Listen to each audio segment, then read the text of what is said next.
নবী করিম সাল্লাল্লাহু আলাইহি ওয়াসাল্লাম বলেছেন, খায়রু ইয়াউমিন তালাআত আলাইহি আশ-শামসু ইয়াউমুল জুমআহ হাত্তা ইউসআলা আন খামসিন। খায়রু ইয়াউমিন তালাআত আলাইহি আশ-শামসু ইয়াউমুল জুমআতি ফীহি খুলিকা আদম وفيه أدخل الجنة وفيه أخرج منها। মুসলিম শরীফের হাদিস। আল্লাহর হাবিব সাল্লাল্লাহু আলাইহি ওয়াসাল্লাম বলেছেন, সূর্য উদিত হওয়া দিনগুলোর মধ্যে সবচাইতে শ্রেষ্ঠ দিন হচ্ছে জুমার দিন। সূর্য উদিত হওয়া দিনগুলোর মধ্যে সবচাইতে শ্রেষ্ঠ দিন জুমার দিন হওয়ার কারণ হলো আল্লাহর হাবিব সাল্লাল্লাহু আলাইহি ওয়াসাল্লাম বলেছেন, এই দিনে আমাদের আদি পিতা, পৃথিবীর প্রথম মানুষ, প্রথম নবী, আমাদের আদি পিতা সাইয়্যিদুনা হযরত আদম আলাইহিস সালাতু ওয়াস সালামকে সৃষ্টি করা হয়েছে। মনোযোগ দিয়ে শুনবেন, সূর্য উদিত হওয়া দিনগুলোর মধ্যে জুমার আর শুক্রবার জুমার দিন শ্রেষ্ঠ হওয়ার কারণ হলো এই দিনে আমাদের আদি পিতা হযরত আদম আলাইহিস সালাতু ওয়াস সালামকে সৃষ্টি করা হয়েছে। শুধু তাই নয়, ফীহি খুলিকা আদম, আদম আলাইহিস সালাতু ওয়াস সালামকে সৃষ্টি করা হয়েছে। ফীহি উদখিলাল জান্নাহ, এবং এই দিনে হযরত আদম আলাইহিস সালাতু ওয়াস সালামকে জান্নাতের মধ্যে প্রবেশ করানো হয়েছে। সুবহানাল্লাহ বলেন। এই দিন শ্রেষ্ঠ হওয়ার কারণ হলো ফীহি উখরিজা মিনহা। আল্লাহর হাবিব বলেন, এই দিনের মধ্যে হযরতে আদম আলাইহিস সালাতু ওয়াস সালামকে জান্নাত থেকে আবার বের করে দুনিয়ার মধ্যে প্রেরণ করা হয়েছে। শুধু তাই নয়, শুক্রবার জুমার দিন এত শ্রেষ্ঠ হওয়ার কারণ হলো আল্লাহর হাবিব সাল্লাল্লাহু আলাইহি ওয়াসাল্লাম বলেছেন, এই জুমাবার শুক্রবার জুমার দিন, এই দিনে কিয়ামত সংঘটিত হবে, এই দিনে পৃথিবী ধ্বংস হবে, এই দিনে কিয়ামত সংঘটিত হবে, আবার এই দিনে হিসাব বিচার দিবস কায়েম হবে। আল্লাহর হাবিব সাল্লাল্লাহু আলাইহি ওয়াসাল্লাম আরো বলেছেন, আল্লাহ পাক রব্বুল আলামিনের কাছে সবচাইতে উত্তম সালাত একটা আছে, সেই সালাতের নাম কি জানেন আপনারা? মহান আল্লাহ পাক রব্বুল আলামিনের কাছে উত্তম একটি সালাত আছে, নামাজ আছে। এই নামাজের নাম কি? এই নামাজ কোন নামাজ বলতে পারবেন? হয় নাই। আল্লাহ পাক রব্বুল আলামিনের কাছে সবচাইতে উত্তম একটি নামাজ আছে, সেই নামাজ হলো জুমাবারের ফজরের নামাজ। কেউ যদি জুমাবারের ফজরের নামাজ আদায় করে, এই নামাজ আল্লাহ তাআলার কাছে সবচাইতে উত্তম। জুমাবারের ফজরের নামাজ আল্লাহ তাআলার কাছে এত উত্তম হওয়ার কারণ কি? আল্লাহর হাবিব সাল্লাল্লাহু আলাইহি ওয়াসাল্লাম বলেছেন, এই জুমাবারে, এই জুমার দিনে আল্লাহর হাবিব সাল্লাল্লাহু আলাইহি ওয়াসাল্লাম বলেন, এই জুমার দিনে আমাদের আদি পিতা প্রথম নবী হযরত আদম আলাইহিস সালাতু ওয়াস সালাম এই পৃথিবীর মধ্যে এসে সর্বপ্রথম জুমাবারের ফজরের নামাজ আদায় করেছে। এ কারণে জুমার দিনের ফজরের নামাজ অতি উত্তম।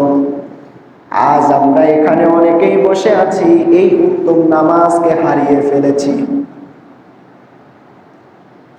অনেকে আছি আমরা ফজরের নামাজ আদায় করতে পারি নাই, ফজরের নামাজ পড়ি নাই, জুমার নামাজে এসেছি, জুমার দিনের এত উত্তম নামাজ, আল্লাহর কাছে প্রিয় নামাজ, সেই জুমার দিনের ফজরের নামাজ আমরা অনেকেই পড়তে পারি নাই।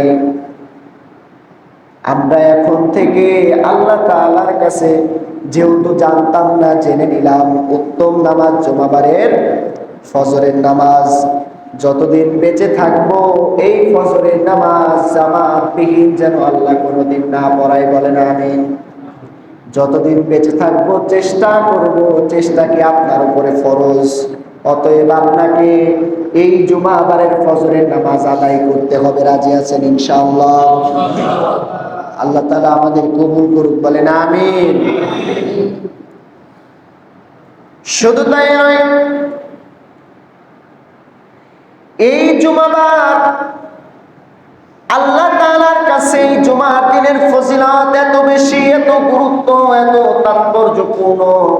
আল্লাহর হাবিব সাল্লাল্লাহু আলাইহি ওয়াসাল্লাম বলেছেন, এই জুমার দিনে, এই জুমাবারে কেউ যদি এই জুমার দিনে জুমার আজান শুরু হয়ে যায়, আর আজান শুরু হওয়া মাত্রই সব কিছু ফেলে রেখে নামাজের জন্য দৌড়ায়, আল্লাহর হাবিব বলেন ওই ব্যক্তির সর্বপ্রথম যে জুমার নামাজ আদায়ের জন্য মসজিদে আসতে পারবে, সর্বপ্রথম যে ব্যক্তি এসেছে, ওই ব্যক্তির আমলনামায় আল্লাহ পাক রব্বুল আলামিন একটি উট কুরবানির সওয়াব তার আমলনামায় দান করে দেয়। দ্বিতীয়ত, যে ব্যক্তি জুমার নামাজ আদায়ের জন্য মসজিদে আসলো, আল্লাহর হাবিব সাল্লাল্লাহু আলাইহি ওয়াসাল্লাম বলেন ওই ব্যক্তির আমলনামায় আল্লাহ পাক রব্বুল আলামিন একটি শিং বিশিষ্ট গাভী কুরবানির সওয়াব দান করেন। সুবহানাল্লাহ বলেন।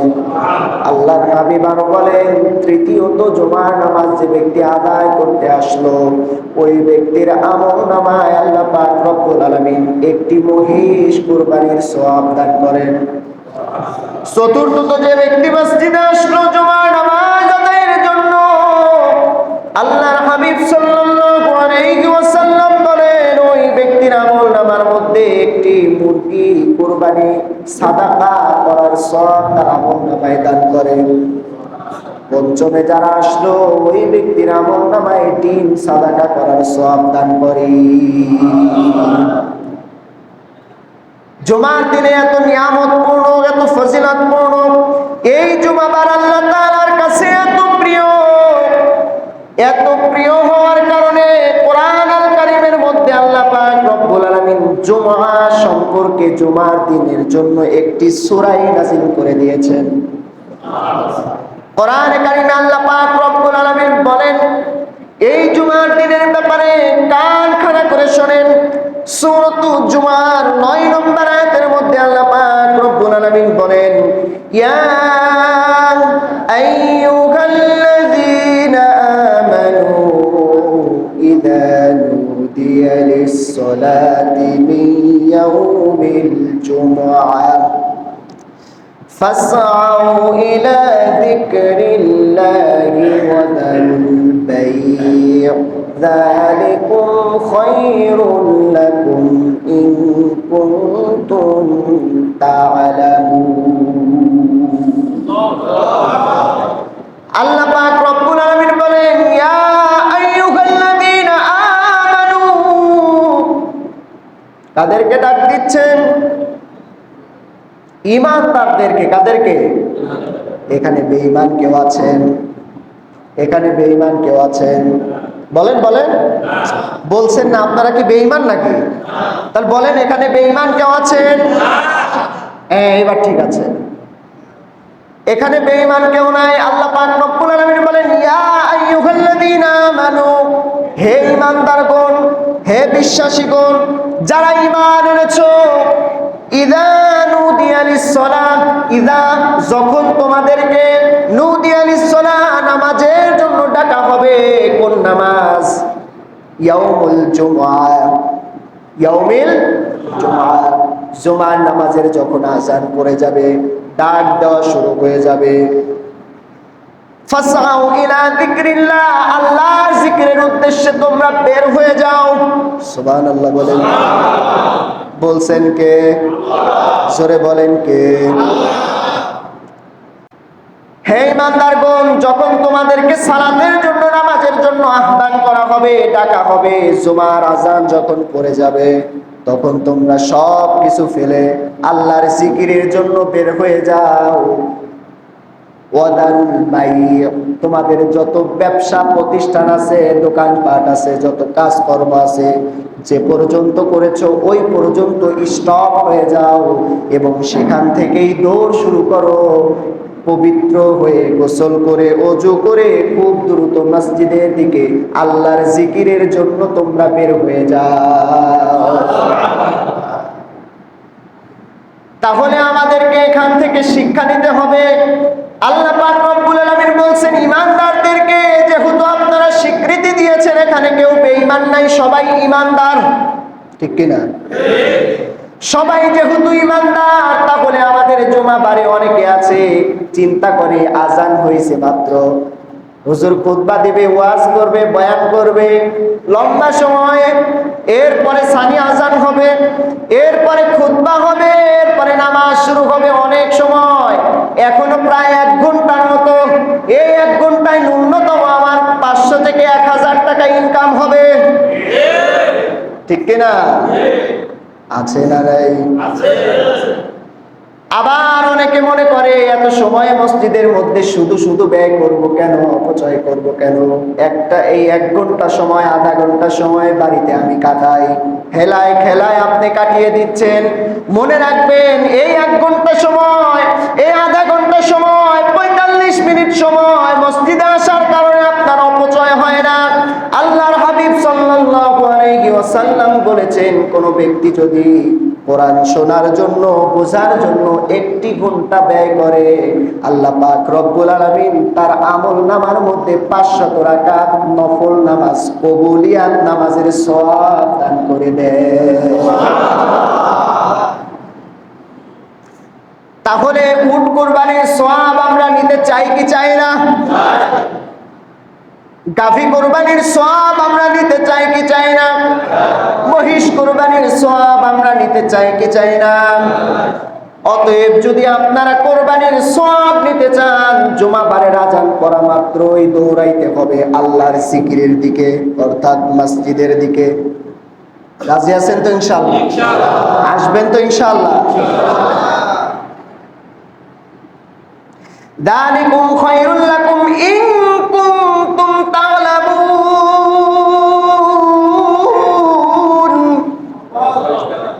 আল্লাহ পাক রব্বুল আলামিন বলেন, এটাই তোমাদের জন্য বেশি লাভ যদি তোমাদের জ্ঞান থাকে। কারণ আল্লাহর হাবিব সাল্লাল্লাহু আলাইহি ওয়াসাল্লাম এখানে সুন্দর করে বুঝিয়ে দিয়েছেন। আল্লাহ পাক রব্বুল আলামিন কোরআনের আয়াত নাযিল করে জানিয়ে দিয়েছেন, জুমাবারের আজান পড়া মাত্রই সব কাজ ফেলে রেখে দৌড়াও মসজিদের দিকে। আবার আল্লাহর হাবিব বলেছেন, এই দৌড়ানিতে লাভ আছে না নাই? লাভ আছে না নাই? শুধু তাই নয়, এই জুমাবারের এত ফজিলত, এত বরকত, এত রহমত, আল্লাহ তাআলার কাছে জুমাবার এত প্রিয়। কোরআন আল কারীমের মধ্যে আল্লাহ পাক রব্বুল আলামিন 114টি সূরা দিয়েছেন। এই 114 সূরার মধ্যে একটি সূরা আছে সূরাতুল কাহাফ। সূরাতুল কাহাফ 15 নাম্বার পারা, কোরআনুল কারীমের মাঝ বরাবর। এই সূরাতুল কাহাফ কোন ব্যক্তি যদি জুমার দিনে তেলাওয়াত করে, আল্লাহর হাবিব সাল্লাল্লাহু আলাইহি ওয়াসাল্লাম বলেছেন, এই সূরা কাহাফের প্রথম 10 আয়াত যে ব্যক্তি মুখস্থ করবে, আমল করবে, আল্লাহ পাক রব্বুল আলামিন ওই ব্যক্তিকে দাজ্জালের ফিতনা থেকে বাঁচিয়ে দিবেন। সুবহানাল্লাহ। আল্লাহর হাবিব সাল্লাল্লাহু আলাইহি ওয়াসাল্লাম বলেন, এই মহাবিশ্ব সৃষ্টির শুরু থেকে নিয়ে কিয়ামত পর্যন্ত যত ফিতনা আসবে, যত ফিতনা সংগঠিত হবে, সব চাইতে বড় ফিতনার নাম হলো দাজ্জালের ফিতনা। কিসের ফিতনা? জোরে বলেন, কিসের ফিতনা? এই কিয়ামতের আগ পর্যন্ত সবচাইতে বড় ফিতনা হবে দাজ্জালের ফিতনা। এই দাজ্জালের ফিতনা থেকে বেঁচে যাবে তারা। আল্লাহর হাবিব বলেন, মান হাফিযা আশরা আয়াতিন মিন আউয়ালি সূরাতিল কাহফি উসিমা মিন ফিতনাতিদ দাজ্জাল। আল্লাহর হাবিব সাল্লাল্লাহু আলাইহি ওয়াসাল্লাম বলেছেন, যে ব্যক্তি সূরাতুল কাহফের প্রথম 10টি আয়াত মুখস্থ করবে এবং এর তাৎপর্য অনুধাবন করে নিজের জীবনে আমল করবে, ওই ব্যক্তিকে আল্লাহ পাক রব্বুল আলামিন দাজ্জালের ফিতনা থেকে বাঁচিয়ে দিবে। অফি রিওয়ায়াতিন উখরা, অন্য রিওয়ায়াতের মধ্যে এসেছে, মান হাফিযা আশরাল আওয়াখিরি মিন আয়াতিন সূরাতিল কাহফি উসিমা মিন ফিতনাতিদ দাজ্জাল। আল্লাহর হাবিব সাল্লাল্লাহু আলাইহি ওয়াসাল্লাম বলেছেন, আবার সূরা কাহফের শেষের 10 আয়াত যে ব্যক্তি মুখস্থ করবে এবং তার জীবনে আমল করবে, ওই ব্যক্তিকে আল্লাহ পাক রব্বুল আলামিন দাজ্জালের ফিতনা থেকে বাঁচিয়ে দিবে। তাহলে এখান থেকে আমরা শিক্ষা নিলাম, কোন ব্যক্তি যদি সূরাতুল কাহফের প্রথম 10টি আয়াত অথবা শেষের 10টি আয়াত মুখস্থ করে এবং এই 10টি আয়াত অনুযায়ী তাৎপর্য অনুধাবন করে নিজের জীবনে আমল করে, ওই ব্যক্তিকে দাজ্জালের ফিতনা থেকে যিনি বাঁচিয়ে দিবেন তিনি কে? দাজ্জালের ফিতনা বড় ভয়ঙ্কর। আল্লাহর হাবিব সাল্লাল্লাহু আলাইহি ওয়াসাল্লাম বলেছেন, মা মিন নাবিয়্যিন ইল্লা ওয়া ক্বাদ আনযারা উম্মাতাহুল আহওয়ালাল কাযযাব। আল্লাহর হাবিব সাল্লাল্লাহু আলাইহি ওয়াসাল্লাম বলেন, এই পৃথিবীতে যত নবী রাসূল এসেছে, প্রত্যেকটা নবী রাসূল তার উম্মতদেরকে দাজ্জালের ফিতনার ব্যাপারে হুঁশিয়ার করেছেন।